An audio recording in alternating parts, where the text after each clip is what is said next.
بسم الله الرحمن الرحيم رب اشرح لي صدري ويسر لي أمري واحلل عقدة من لساني يفقه قولي ربي زدني علما ربي زدني علما ربي زدني علما اللهم فقهنا في الدين اللهم إني أسألك علما نافعا وعملا متقبلا ورزقا طيبا اللهم انفعنا بما علمتنا وعلمنا ما ينفعنا وزدنا علما آمين يا رب العالمين.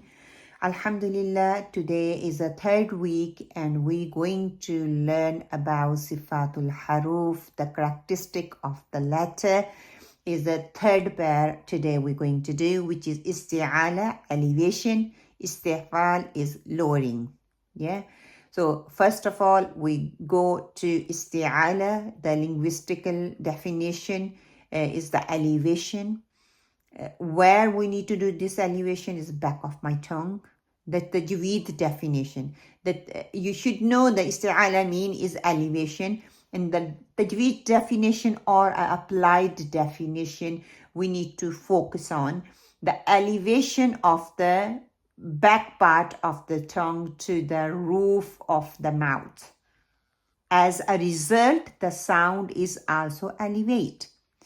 There is a 7 letter which is Hissun Din Qid or Khasa Daga and whatever is easy for you. You can remember individual letter. You can learn the words what you can see on the screen.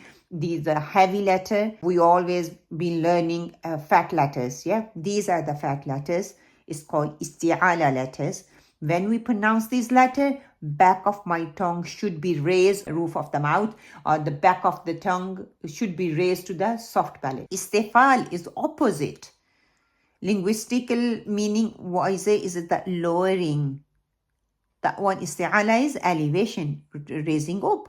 Istifaal is lowering, keep it down. Tajweed definition or applied definition, lowering the back part of the tongue to the floor of the mouth.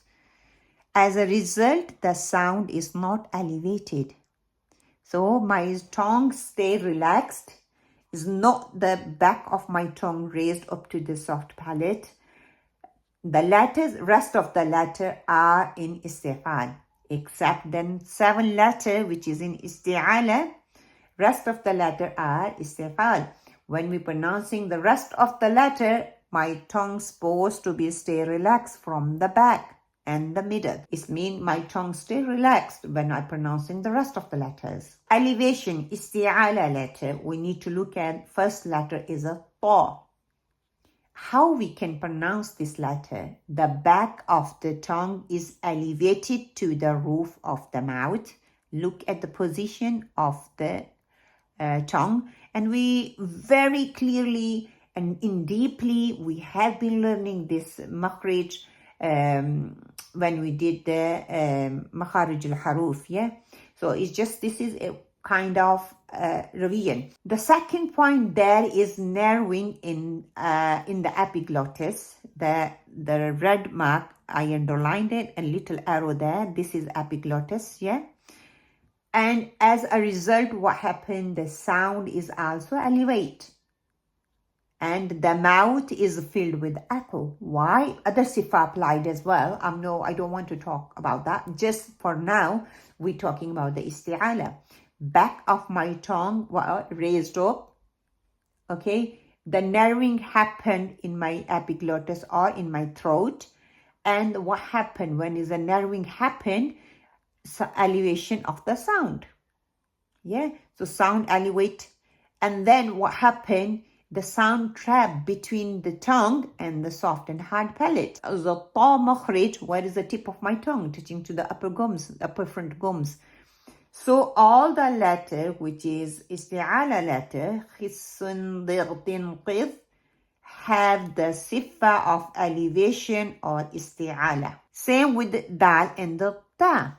Is the same makhrij, tip of my tongue touching the front gums, the front teeth gums. Look at the position of my tongue. Look at the position of the epiglottis. The back of the tongue is lower, is down, is not raising up to the floor of the mouth. There is no nerving in the epiglottis. Plenty of room between wall and the epiglottis, and no elevation, and mouth is not filled with the echo. Its sound is not trapping because my tongue is relaxed from the middle and the back when I'm pronouncing the light letters.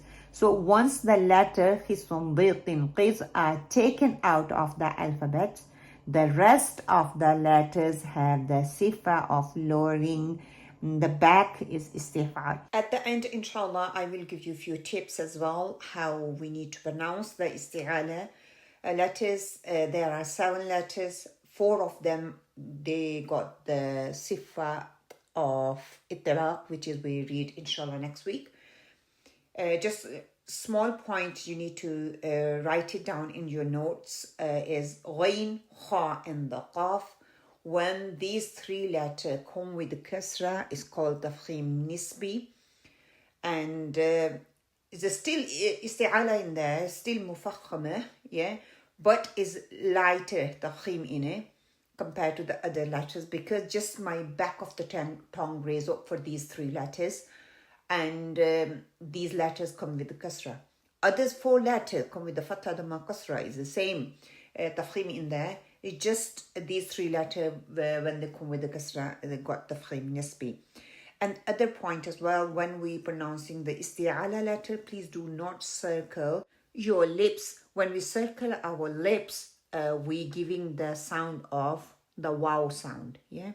So lips, we don't need to circle the lips when we're pronouncing these letters. We need to raise the back of my tongue. These small points, if you carry on writing it down in your notes, inshallah, make a big difference, because sometimes when we're reading this sifa, the small points make a big difference. Sometimes you forget about it. These are additional notes. So please, please, please, when you're listening to the recording or when you're listening online, whatever extra point I give it to you, write it down, inshallah, will benefit you. Alhamdulillah, thumma alhamdulillah, we have completed the 3rd pair, isti'ala and istifaal.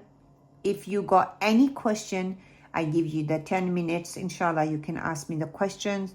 If you're listening to the recording at the end, you leave any question in the chat box, inshallah. I try my best to give you the answer for that.